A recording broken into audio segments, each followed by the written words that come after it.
오늘 3부 예배 주신 하나님의 말씀입니다. 마태복음 4장 5절에서 7절까지 말씀입니다.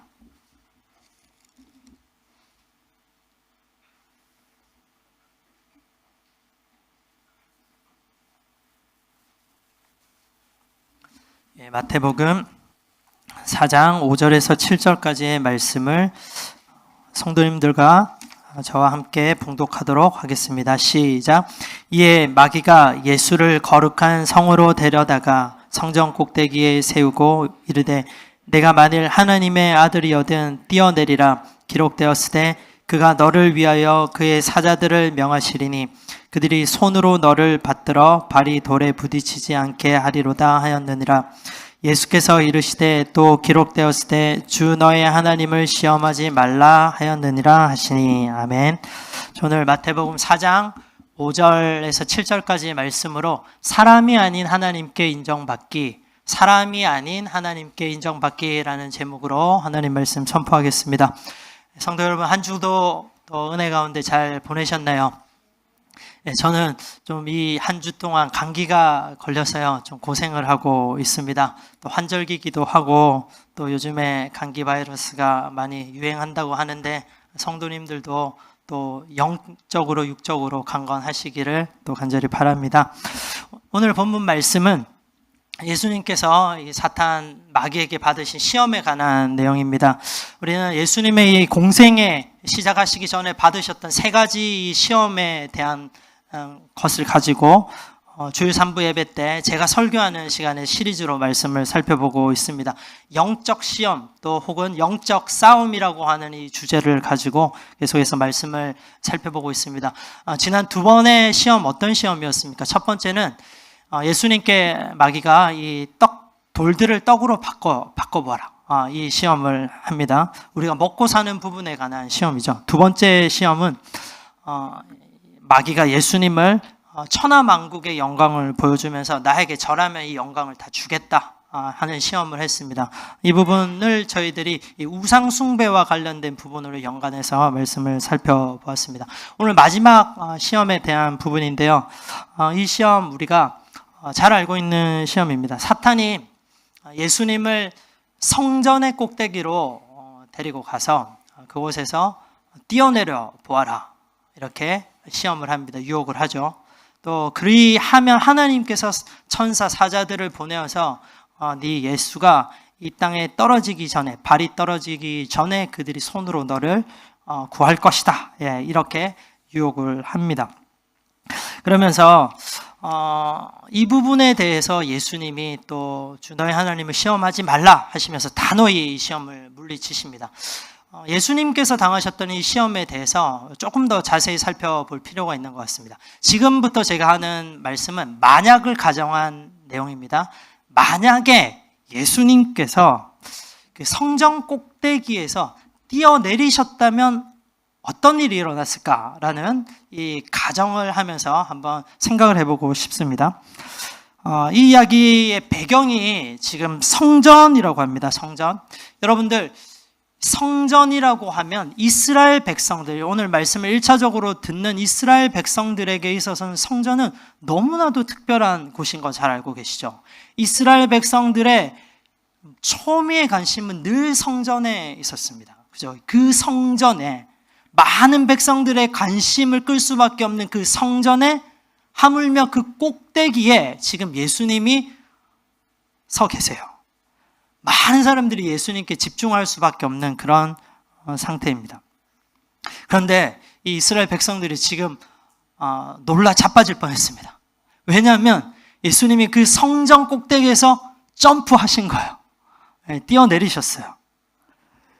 그런데 더 놀라고 정말로 기겁할 정도로 놀랄 일은 이 예수님께서, 이 예수라는 작자가 뛰어내렸는데 성전에서 그가 털끝 하나 상하지 않고 살아있는 거예요. 정말로 충격이고 쇼크이지 않습니까? 이 광경을 목도한 모든 이스라엘 사람들은 이 예수라는 사람이, 이 사람 바로 우리가 기다리던 그 메시아가 맞다.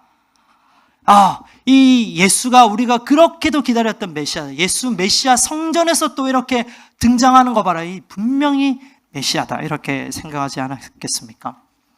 이 성전의 이야기는 정말로 이 이야기는 엄청난 그 당시에 사람들에게 충격을 주었을 것이고 정말 빅 뉴스거리가 되었을 겁니다. 이 이야기, 예수라는 사람이 성전에서 뛰어내렸는데 그가 죽지 않고 살아났대. 삽시간에 이스라엘 전역으로 소문이 났을 거고, 그러면서 예수님의 인기가 하늘 찌를 듯 높아졌을 거라고 생각이 됩니다. 그렇지 않겠습니까? 성전이라는 하나님의 임재를 상징하는 그 곳에서, 그 또 가장 높은 곳에서 등장한 이 예수에 대한 이야기. 많은 사람들은 슈퍼히어로를 기다리고 있죠. 예, 이 슈퍼히어로적인 느낌이 이 예수님의 성전 이야기를 통해서 나는 거예요. 사람들은, 대중들은 이 슈퍼히어로에 열광을 합니다. 그리고 충분히 슈퍼스타에게 추앙할 마음을 다 가지고 있습니다. 그러니까 지금 예수님이 그 성전 꼭대기에서 뛰어내리셨다라고 한다면 얼마나 예수님의 인기가 높으셨을까요?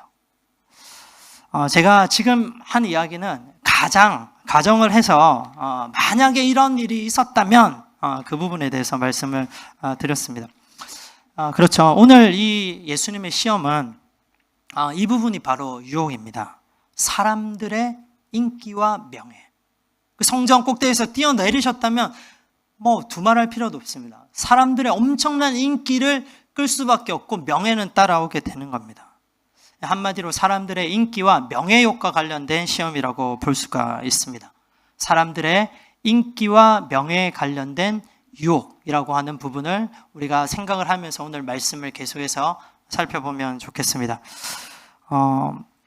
이 명예욕, 사람들에게 인정받고자 하는 욕구는 모든 사람들에게 동일한 욕구라고 볼 수가 있습니다. 많은 사람들이 이 의식주에 대한 생활적인 문제가 해결이 되고 오면 그래서 일정 수준 이상의 삶을 영위하게 되면 이 명예욕이 또 자연스럽게 따라오게 됩니다.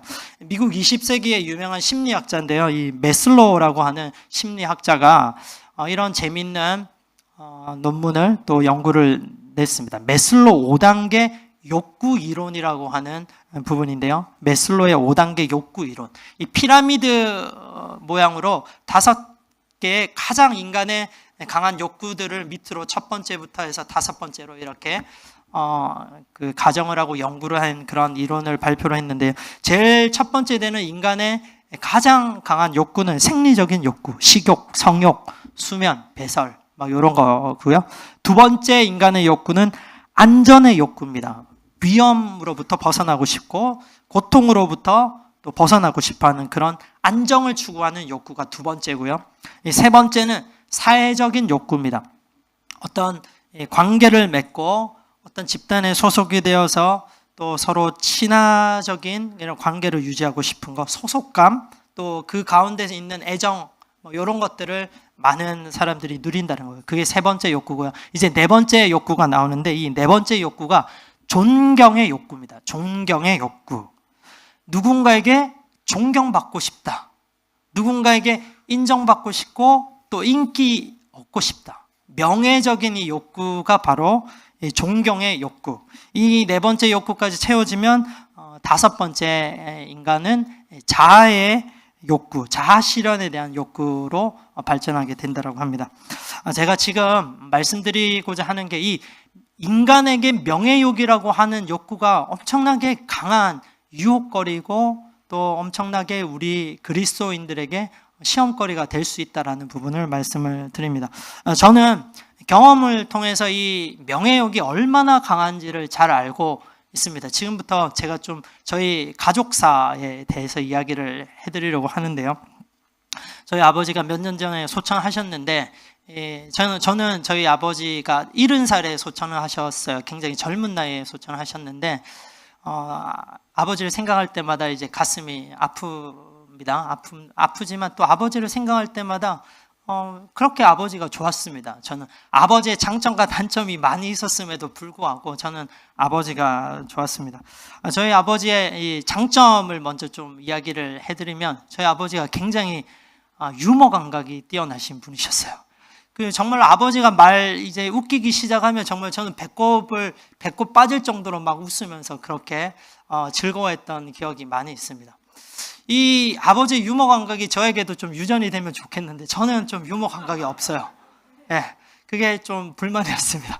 예, 한 세대를 뛰어넘어서 유머 감각이 저희 아이들에게는 있는 것 같아요. 또 좀 아이들이 있는 것 같은데 뭐 지난 주간에 있었던 이야기 잠시 하나 해드리면 저희 둘째 아이 건이가 아침에 이렇게 딱 일어났는데 배가 고팠던 것 같습니다. 그래서 엄마인데 바로 엄마 오늘 아침 뭐야? 뭐 먹고 싶어? 막 이렇게 이야기를 하는데 엄마가 그날 좀 매질하시 그 음식인데 비지찌개를 준비를 한 겁니다. 비지찌개를 준비를 해서 이제 둘째 애가 건이가 엄마 아침 뭐야? 하니까 엄마가 오늘 비지찌개야 하니까 애가 눈이 동그래지면서 너무 밝은 표정으로 자기 형에게 환희 형에게 형 오늘 아침 피자랑 치킨이래 이렇게 이야기를 하는 겁니다. 피자랑 치킨이래. 네, 좀 유머 감각이 있는 것 같아요. 네. 그러면서 그날 제가 피자를 애들한테 이제 사줬고요. 이제 어제는 치킨을 또 사줬습니다. 그런데 저에게는 유머 감각이 좀 없는 것 같아요. 예. 그러면서 이 아버지에 대한 좋은 기억들이 많고요. 그러면서도 또 아버지에 대해서 안타까운 면도 저는 좀 가지고 있습니다. 어떤 면이냐면 오늘 이 명예욕과 관련된 부분을 이야기하고 싶어서 그러는 거예요. 1990년도 초반에 우리나라에 지방자치제가 도입이 되었어요. 지방자치제, 군, 시, 도의 각각의 지방에 각각의 이 자치를 할 수 있는 위원들을 세우고 지방에서 정치를 하고 행정을 하게 하는 이런 지방자치제가 도입이 됐는데 제가 살고 있었던 이제 고향은 경상남도의 밀양이라고 하는 조그마한 시였어요. 한 전체 인구가 한 50만, 60만 정도 그 사이에 왔다 갔다 했던 조그마한 시였는데 저희 아버지가 이 지방자치제가 시작된 그 처음에 초대 밀양시에 이제 위원이 된 거예요. 위원을 역임하시고 그 중간에 또 경상남도의 도지사가 아닙니다. 도의원하고 도지사는 굉장히 틀려요. 죄송합니다. 도의원까지 하시면서 약 25년간 계속 쭉 지방자치에서 정치를 하셨어요. 사람들이 저희 아버지를 이렇게 불렀습니다. 김 의원님 이렇게 부르니까 아버지는 이 김 의원님이라고 하는 호칭이 그렇게 좋으셨던 것 같아요. 이 김 의원님이라는 호칭을 들으면 얼굴이 환해지셨어요. 제가 그 기억이 있습니다. 그런데 저희 아버지가 그거는 좋은데요. 그 김 의원님으로 계속 불리우니까 그 명예를 계속 유지하고 싶어 하셨던 것 같아요. 좀 제가 생각해도 좀 과하지 않나 싶을 정도까지 이 명예욕을 버리시지 못하더라고요. 아무리 지방자치회의 작은 선거이지만 이 지방자치회를 하려고 하면 선거를 해야 되거든요. 이 선거를 계속 하시는 거예요. 25년 동안 하셨으니까 그 선거를 할 때마다 지방 가정 경제가 완전히 삐걱삐걱 거리는 겁니다. 처음에는 과수원을 팔고요, 밭을 팔고, 나중에는 집을 팔고, 이제 아버지 이제는 그만하셔야 됩니다. 이거 도저히 안 됩니다. 이렇게 해도 나중에는 빚까지 얻으셔서 이 선거에 나가시려고 하시더라고요. 그때 저희 가족 중에서 이 아버지의 이 선거 나가려고 하는 것을 막을 수 있는 사람은 아무도 없었습니다. 그래서 저는 본능적으로 이 명예욕이라고 하는 유혹이 얼마나 강력한지를 체험적으로 제가 잘 알고 있습니다. 그러면서 이 명예욕에 대한 경계를 늘 하고 있습니다. 왜 이렇게 명예욕이 강력하고 많은 사람들이 또 이 명예욕에 대해서 유혹에 빠지고 또 시험에 드는지 아십니까? 이 명예욕은 그 맛이 너무너무 좋아서 그래요. 누군가에게 여러분들 칭찬받았을 때 그 느낌이 어떠십니까? 굉장히 좋죠. 또 인정받을 때 과하다 싶을 정도로 내가 칭찬받을 때 이 명예욕과 인기를 얻는 이 느낌은 그 맛은 정말로 맛있습니다.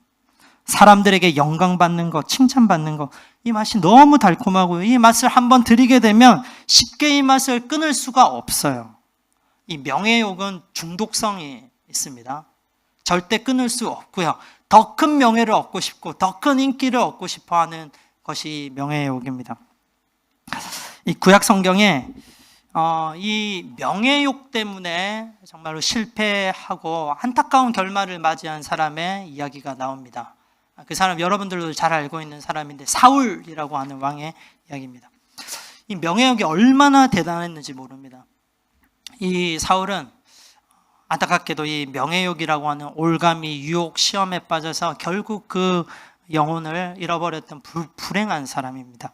이 사울 왕이 이스라엘의 초대 왕이었는데 처음에는 그의 성품과 또 인격, 신앙이 너무 좋았죠. 그런데 어느 한 시점을 딱 계기로 사울 왕이 급속도로 그 신앙과 성품, 인격 모든 것들이 막 거꾸러지기 시작하는 거예요. 그 시점, 그 시발점이 무엇이었습니까? 우리가 잘 아는 것처럼 다윗이 등장했을 때부터입니다. 다윗이 등장할 때 다윗이 블레셋 장수 골리앗을 죽이고 예루살렘에 딱 입성을 할 때, 귀환할 때 이 여인들이 성읍에서 나와서 노래를 하면서 춤을 추면서 또 소고를 울리면서 사울 왕과 이 장수들을 맞이하는데 그들의 여인들이 불렀던 노래 여러분들 잘 알고 계시죠? 사울을 죽인 자는 천천히요, 다윗이 죽인 자는 만만이다. 사울이 죽인 자는 천천히고 다윗이 죽인 자는 만만이다. 사울 왕은 이 노래를 듣자마자 그때부터 자신이 백성들에게 이렇게 만만 이상의 인기를 얻어야 되는데 자신은 천천? 나는 천천밖에 인기가 없단 말이야. 뭐야 저 다윗. 다윗은 지금 만만의 인기를 얻고 있네. 그러면서 그때부터 이 백성들에게 자기가 원하는 만큼의 인기를 얻지 못하니까 견딜 수 없어 하는 겁니다. 사람들의 인기와 명예를 얻고 싶어하는 이 사울의 마음, 비단 이 사울 왕뿐만은 아니라고 생각을 합니다. 우리 모두에게 해당되는 부분입니다. 우리도 이 명예욕, 사람들로부터 인기 받고 싶어하는 이런 욕심에서부터 자유로울 수가 없습니다. 우리들이 살아가는 이 시대, 인류 역사상 그 어떤 때보다 이 명예욕, 인기욕의 유혹으로 시험에 빠지는 사람들이 많이 있습니다. 옛날에는 왕이나 정치인이나 연예인이나 영향력 있는 이 유명한 사람들, 이런 사람들이 이 명예욕과 유혹과 관련돼 있다고 생각을 했는데요. 지금은 그렇지 않습니다. 정보기술이 발달하고 SNS가 보급되고 누구나 자신을 대중들에게 알릴 수 있는 그런 시대에 우리는 살아가고 있습니다. 자신을 대중들에게 어필할 수가 있고요, 자신을 부각시킬 수가 있고 또 자연스럽게 이것들을 잘하면 대중들의 인기를 얻을 수 있는 이 시대에 우리는 살아가고 있죠. 유튜브나 페이스북, 인스타그램, 틱톡 수많은 구독자들과 친구들을 가지고 있는 그런 사람들, 연예인이 아니면서 대중들의 인기를 얻고 대중들에게 영향을 끼칠 수 있는 이런 사람들을 우리는 인플루언서라고 하는데요. 인플루언서 중에 정말 우리가 이름도 듣지도 못했던 정말로 많은 영향력을 가진 사람들이 있습니다. 많아요. 이런 유명한 인플루언서들 많은데요. 이 인플루언서들 활동은 대부분 자기를 따르는 사람들, 팔로워죠. SNS의 구독자나 친구, 이런 사람들을 통해서 이루어지기 때문에 이 인플루언서들의 관심과 마음은 항상 자기를 따라오는 이 대중들, 사람들에게 있어요. 사람들의 인기에 민감할 수밖에 없는 거예요. 이런 인플루언서들의 마음이 오늘날 우리들의 마음과도 정말 잘 맞는 것 같아요. 이 인플루언서들의, 유명 인플루언서들의 이야기가 이 사람들만의 이야기가 아니라니까요. 우리들의 이야기입니다. 우리도 그렇지 않습니까? SNS를 자주 하시는 분들은 쉽게 공감하실 것 같아요. 내가 올린 글, 내가 올린 영상, 데이터에 얼마나 많은 사람들이 반응하고 있을까? 이거 늘 궁금하시잖아요. 순간순간 관심을 가지고 좋아요 몇 명이지? 구독자 몇 명이야? 이번 주는 좀 구독자 좀 올라가야 되는데. 그리고 이 댓글 얼마나 달았나? 이 댓글 항상 관심 가지고 있지 않습니까? 저는 개인적으로 저는 이 SNS를 별로 잘 활용을 못하고 있고 또 잘 좋아하지 않는데요. 잘 알고 있습니다. 이 SNS가 이 시대를 살아가기에 또 사역을 할 때 반드시 좋은 도구이고 활용할 수 있는 도구이고 이걸 잘 활용하면 또 많은 또 유익이 있다는 걸 잘 알고 있습니다. 그래서 이거 잘 활용하시는 분들 훌륭하다고 생각을 합니다. 그렇지만 제가 SNS를 잘 하지 않는 이유는 지극히 개인적인데요. 저에게 있어서 이 SNS의 유익은 이 메리트가 이 디메리트보다 더 작아요. 그러니까 디메리트가 메리트보다 더 많다고 생각하기 때문에 저는 안 합니다. 제가 30대 중반에서 50대 정도 되시는 분들 좀 실례지만 한번 손을 한번 들어주세요. 30대 중반에서 많은 분들인데요. 다들 아시겠네요. 싸이월드 아시죠? 싸이월드. 저도 한 20년 전에 이 싸이월드를 한번 해봤는데요. 그때 제 시간, 제 마음 온통 다 싸이월드에 빼앗겼던 기억이 있어요. 된통 이제 당했던 기억이 있습니다. 아침에 눈 뜨면 제일 먼저 하시는 거 뭡니까? 인터넷 딱 보고 싸이월드 개인 홈페이지에 들어가죠. 어젯밤에 내가 잠잤던 사이에 몇 명이 내 홈피에 들어왔나 이거 확인하셨잖아요. 다 모른 척 하지 마시고요. 다 하셨을 거예요. 그러면서 제가 어떤 댓글을 올렸나, 누가 나에게 일천 신청했나, 이런 거 늘 관심 가지고 있었던 거예요.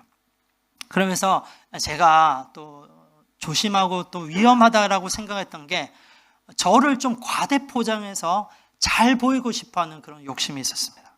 어떻게 나를 좀 잘 포장할 수 있을까? 이 많은 사람들이 보기에 내가 어떻게 하면 더 가치 있게 보일 수 있을까? 내가 어떻게 더 똑똑하고 유식하다라고 생각할 수 있을까? 내가 이 정도 괜찮은 사람이야 라는 거를 계속 제가 포장을 하고 저를 막 꾸미고 있더라고요. 그러면서 저는 다른 사람들에게 너무 신경을 많이 쓰게 되니까 저에게 오히려 자유함이 없었어요. 자유함이 없고 가식적인 나를 계속 만들어야 되는 이 부분이 너무 저에게는 힘들어서 저는 그 경험 때문에 지금도 SNS를 잘 하지 않고 있습니다. 모르겠습니다. 제가 지금 이렇게 공개적으로 SNS 잘 안 한다고 말씀을 드렸는데요. 어느 날 유튜브 플랫폼에 제 이름으로 유튜브 채널이 개설되어 올라올 수 있습니다. 그럴 때 성도님들 좀 긍휼히 여기시는 마음으로 저에게 좋아요야 구독 부탁드리겠습니다. 큰 힘이 될 것 같아요. 방금 제가 SNS 이야기 말하면서 사람들의 눈을 너무 신경 쓰게 되면서 자유함이 없어졌다고 말씀을 드렸는데 예수님 시대에도 마찬가지입니다. 예수님 시대에도 사람들에게 너무 신경을 쓰다 보니까 대중들의 인기에 너무 목말라 갈급해 하면서 자유함을 완전히 잃어버렸던 사람들의 이야기가 나옵니다.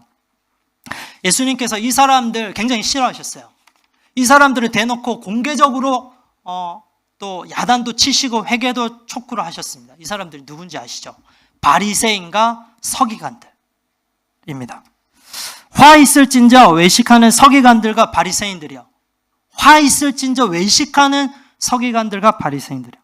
바리새인들과 서기관들 이들이 도덕적으로 큰 잘못을 한 거 아닙니다. 로마의 법을 어긴 것도 없고요. 이스라엘의 율법을 어긴 것도 없습니다. 오히려 이스라엘 율법을 누구보다 더 잘 지켰고요. 도덕적으로 그 어떤 사람보다도 훌륭했던 사람들. 근데 예수님 왜 이렇게 경노하시면서 이들을 책망하시면서 회개하라고 촉구를 하셨을까요? 우리는 지금 이 성경을 우리가 지금 이 시대에 접하기 때문에 이 바리새인 서기관이라고 하면 딱 색안경부터 끼고 우리는 읽습니다. 이 사람들은 나쁜 사람이야. 예수님께 이렇게 야단받았던 나쁜 사람이야 라고 딱 생각을 하는데 2000년 전에 이스라엘 백성들에게 바리새인과 서기관들은 훌륭한 사람들이었어요. 정말로 다 모든 사람들이 나도 저렇게 되고 싶어. 어떻게 하면 저런 삶을 살 수 있을까? 존경받던 사람들이었습니다. 이 바리새인과 서기관들 학문적으로도 뛰어났고요. 굉장히 엘리트들이었고요.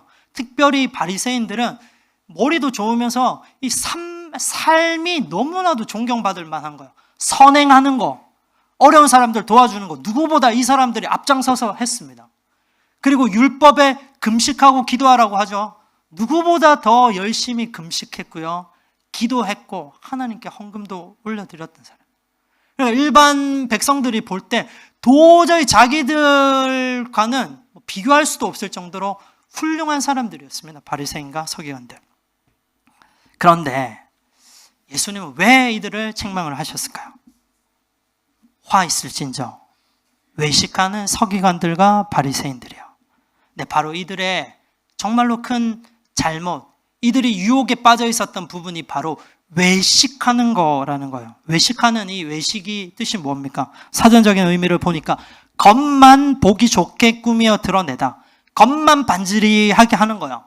바깥쪽을 장식하다.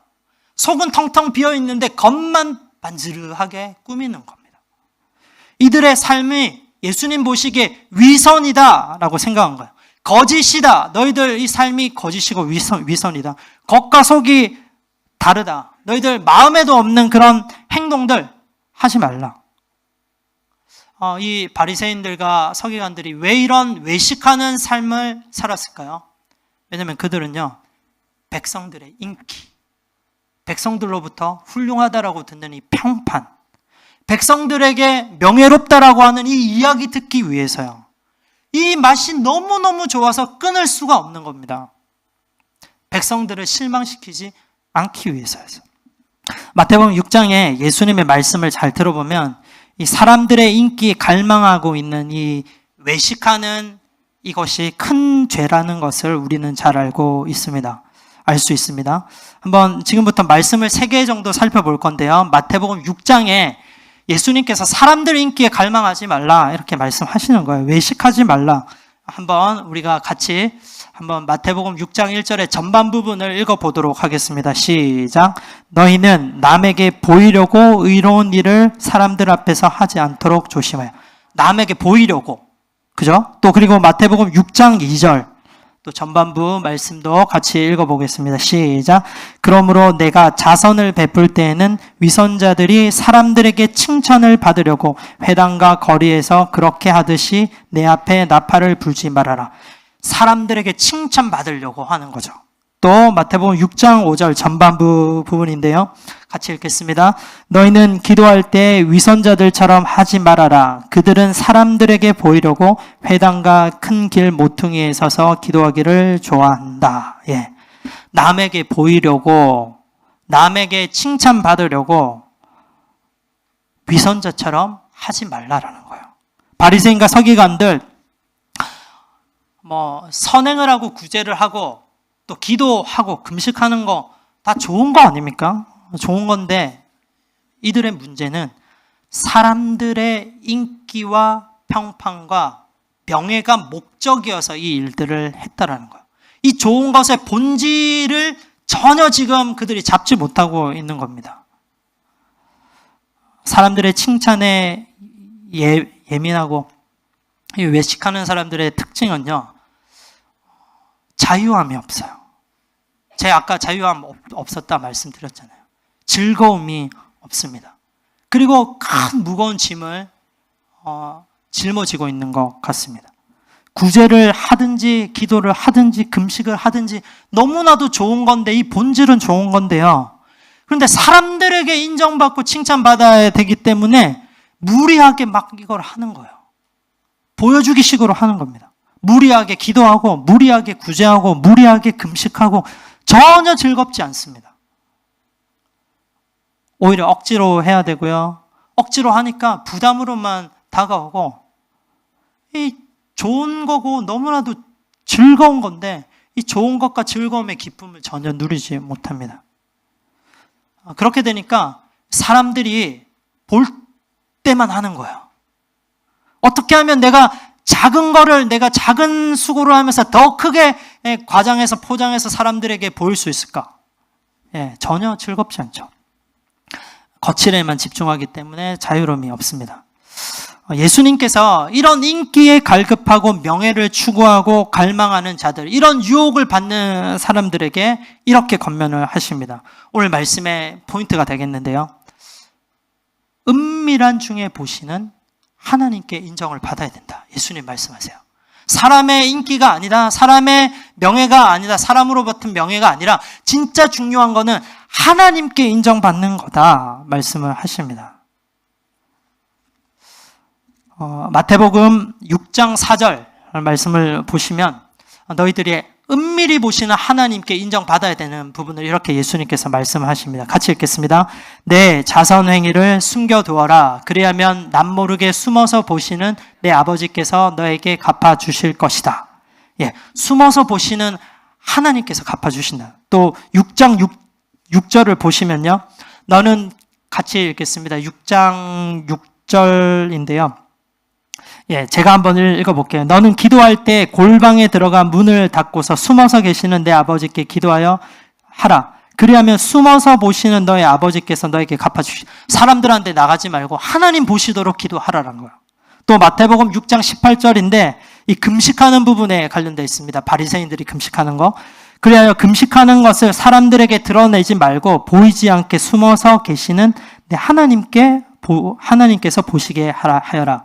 그리하면 남모르게 숨어서 보시는 내 아버지께서 너에게 갚아주실 것이다. 예, 사람들에게 보이는 금식이 아니라 이 금식의 본질적인 그 의미, 하나님이 기뻐하시는 금식을 하라. 이렇게 예수님께서 말씀하십니다. 무슨 말이에요? 사람의 인기가 중요한 게 아니라 하나님께서 인정하시는 그것이 중요하다. 말씀을 하십니다.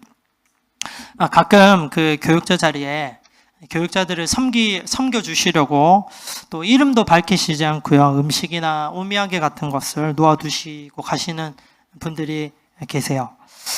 참 감사합니다. 참 감사합니다. 그런데 이 교육자 입장에서는 이분이 누구신지 모르기 때문에 조금 당황스러운 부분도 있습니다. 이름이라도 밝혀주시면 감사의 마음도 좀 전하고 또 축복도 하고 뭐 이럴 텐데 누군지도 모르니까 좀 아쉬운 부분이 있습니다. 그럼에도 저는 이렇게 하시는 분들의 이런 부분 행동을 존중을 합니다. 이분의 마음이 잘 전달되는 거예요. 교역자들에게 칭찬 하나 받는 것도 조심스러운 거예요. 교육자들이 인정해 주지 않아도 은밀한 곳에서 보시고 계시는 하나님께서 다 아시고 인정해 주신다라고 하는 이 믿음이 이런 성도님들에게는 있습니다. 사람들에게 칭찬받고 인정받는 것 다시 생각을 해보면 필요해요. 한편으로는 필요합니다. 칭찬하는 것도 필요하고요. 칭찬받는 것도 필요합니다. 칭찬은 고래도 춤추게 하잖아요. 적시적소에 그 상황에 따라 누군가에게 꼭 필요한 칭찬을 하면 그 상대방이 살아나요. 너무나도 중요하고 필요한 부분이죠. 그리고 이 칭찬받았던 사람들은 이 칭찬 하나 들으면 더 열심히 해야 되겠다. 이 의욕이 생기고 정말로 열심히 합니다. 필요합니다. 그런데 그럼에도 불구하고 우리는 사람들에게 받는 칭찬과 또 인기 이것을 우리는 늘 조심해야 됩니다. 왜냐하면 위험이 따르기 때문에 부작용이 이 좋은 점보다 더 커요. 더 큰 부작용의 영향이 있습니다. 인기와 칭찬은. 우리가 사람들에게 칭찬받고 인기 얻을 때 조금 과하다 싶을 정도로 우리는 조심을 해야 되겠습니다. 사람들에게 인기 얻고 칭찬받는 거 이거 익숙해지면 정말로 위험해요. 그 순간이 바로 영적인 싸움이 시작되는 순간이고 우리는 영적 시험에 들어가는 그 순간입니다. 제가 쭉 설명을 드렸어요. 왜 우리가 칭찬받을 때 조심해야 되냐면 자유함이 없다라고 말씀을 드렸죠. 자유함이 없으면 그 사람들의 인기에 더 큰 인기를 얻고 싶고 더 큰 인기를 누리고 싶고 명예를 얻고 싶고 인정받고 싶기 때문에 자유함이 없으면서 계속해서 자기를 꾸미면서 막 이렇게 가요. 무거운 짐이 됩니다. 그렇기 때문에 힘들고요. 그리고 또 인기에 우리가 민감하게 되면 사울 왕처럼 쉽게 낭망하게 됩니다. 왜 사람들이 날 인정 안 해주지? 내가 이렇게 수고했는데 왜 나에게 이 정도에 대한 칭찬을 할 수 있잖아. 왜 그 칭찬조차 안 해주는 거지? 섭섭병이 들어요.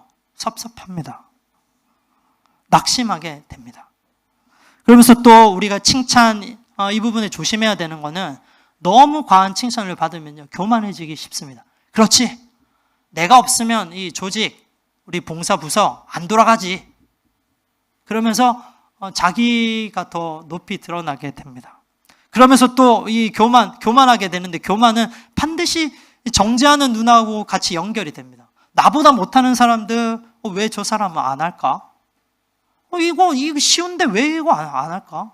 이거 하면 되는데, 왜 안 할까? 이게 바로 다 교만함과 또 연관이 되는 겁니다. 사람들의 인기에 갈급할 때 이런 현상이 자연스럽게 부작용이 따라옵니다.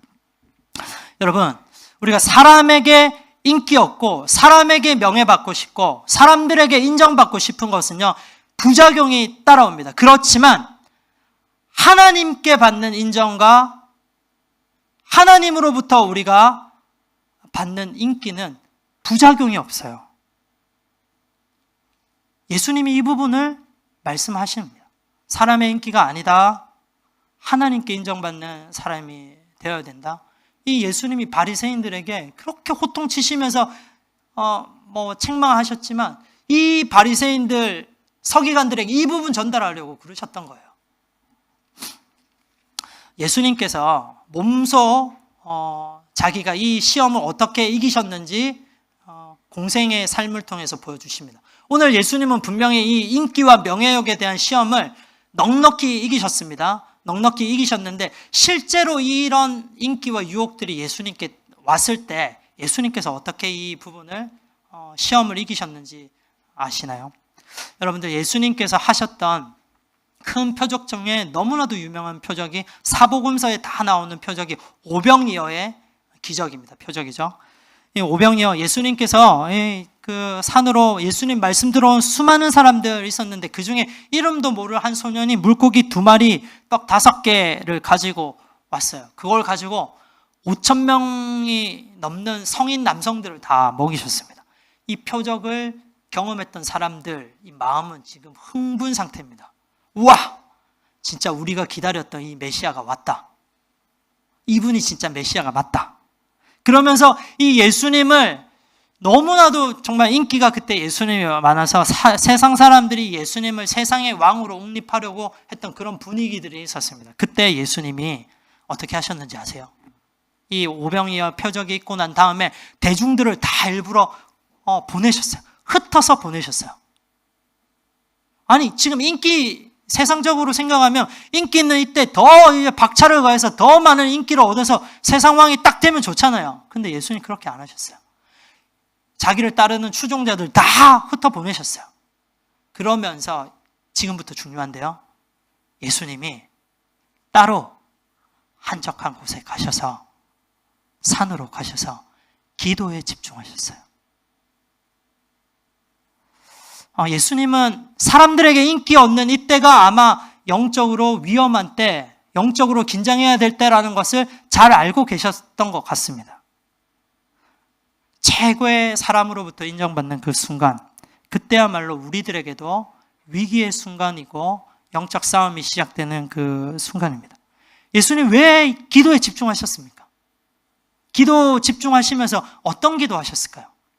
오병이어의 사건, 그때도 이제 십자가 구속의 사역들을 이제 본격적으로 준비해야 되는 그때가 아닙니까? 십자가의 구속의 사건들을 예수님은 생각하셨을 것 같아요.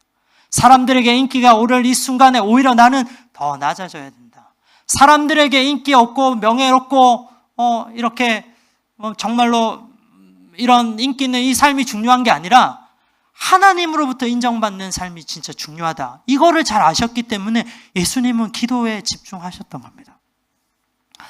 우리 이제 얼마 있으면 3월 마지막 4월 총괄 고난주일이 시작되는데, 예수님이 고난주일날 예루살렘에 들어갔을 때 그때를 우리는 종려주일이라고 합니다.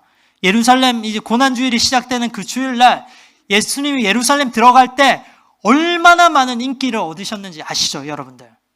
사람들이 종려나무를 흔들면서 호산나 호산나, 이 예수님이 우리의 왕이십니다. 이 메시아가 맞습니다. 앞으로 이 예루살렘에 들어가서 정말 당신이 우리 유대인들을 구해주세요.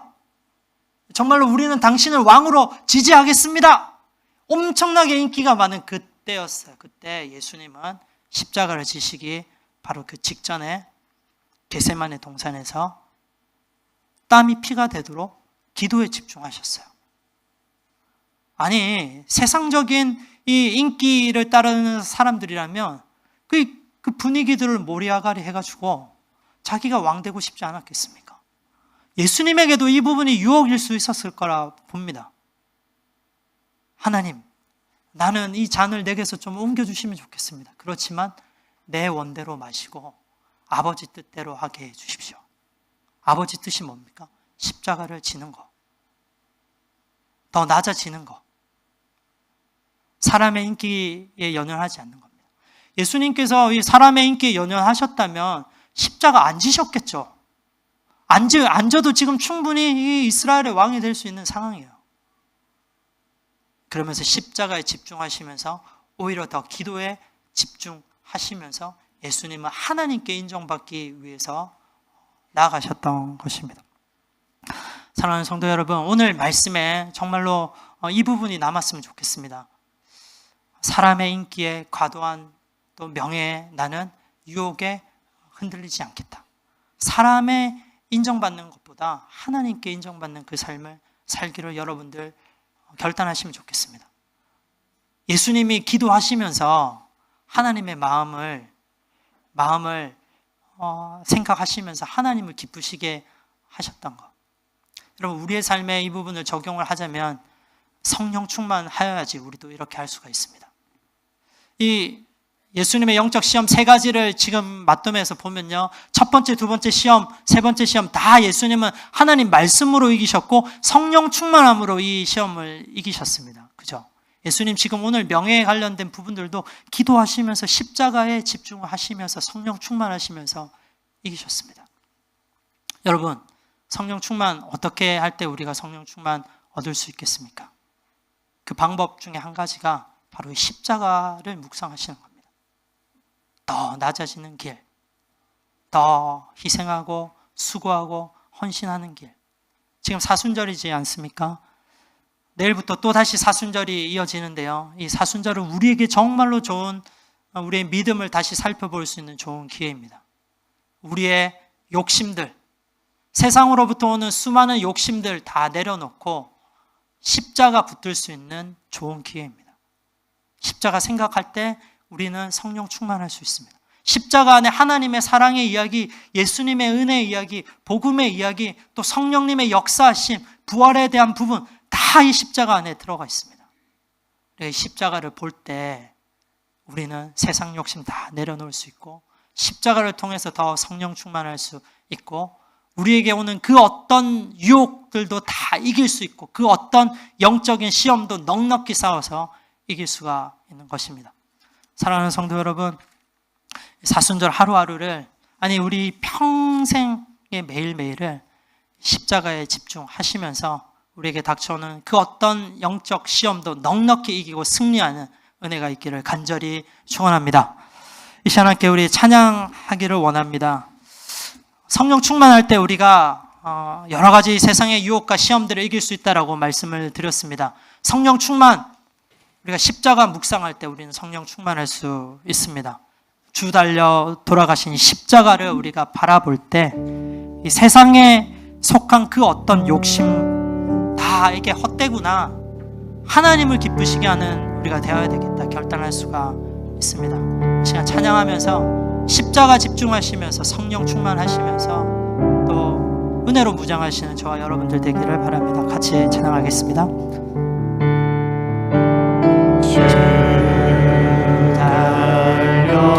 죽으신 십자가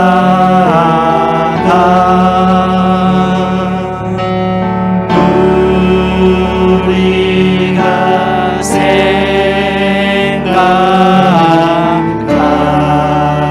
때에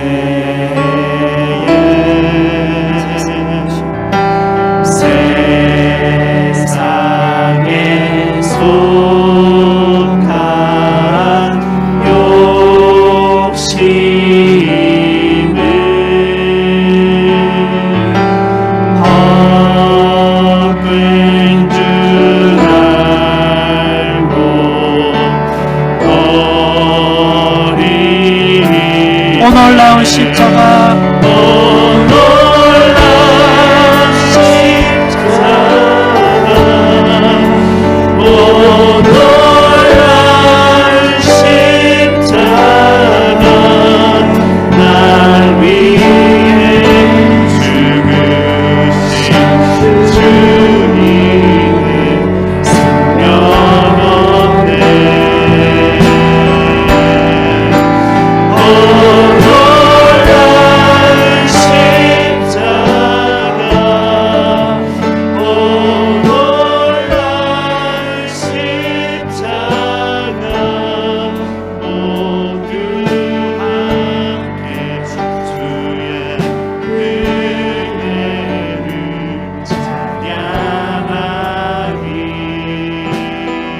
못 박힌 손발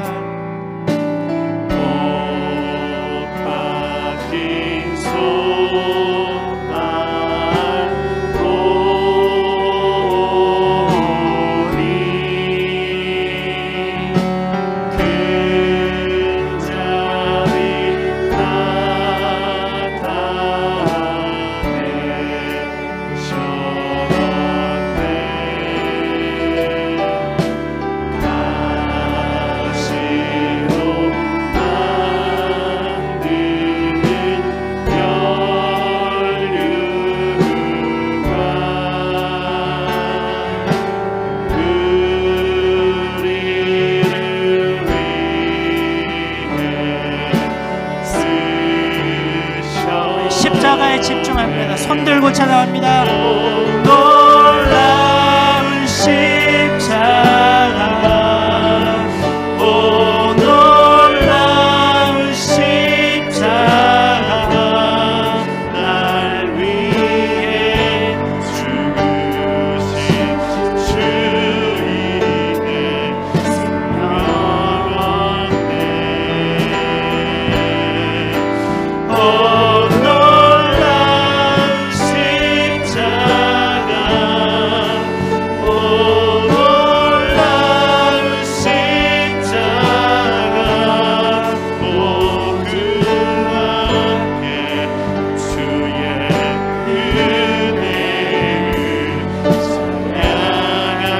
다시 고백합니다. 오 놀라운 십자가, 오 놀라운 십자가,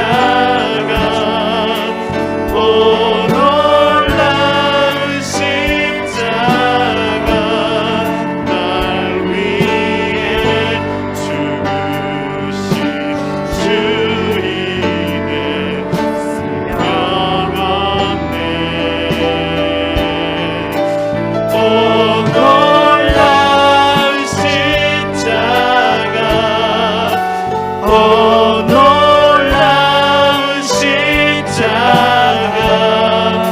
모두 함께 주의 은혜를 찬양하리. 온 세상 만물 다 가져도, 온 세상 만물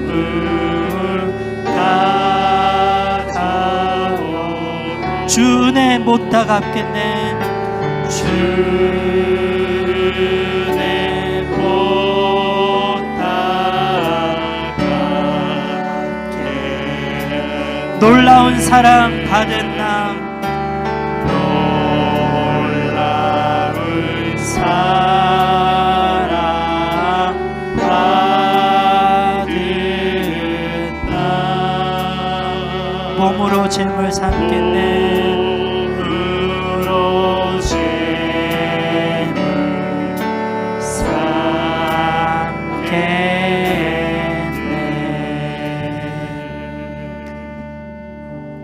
사랑하는 하나님 아버지, 오늘 말씀을 통해서 사람들의 칭찬과 명성에 마음을 두지 않기로 결단했습니다.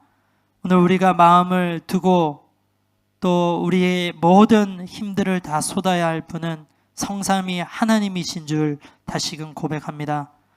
하나님께서 준비하시고 이룩하신 십자가 복음에 늘 집중하며 십자가의 삶을 살기를 결단하며 나아가는 우리들 되게 주시옵소서. 십자가 복음으로 성령 충만함으로 하나님의 말씀으로 무장하여 우리에게 오는 그 어떤 영적 시험도 넉넉히 이기는 복된 주님의 자녀들 다 되게 주시옵소서. 감사 찬양 드리며 모든 말씀 우리 주 예수 그리스도의 이름으로 기도합니다. 아멘.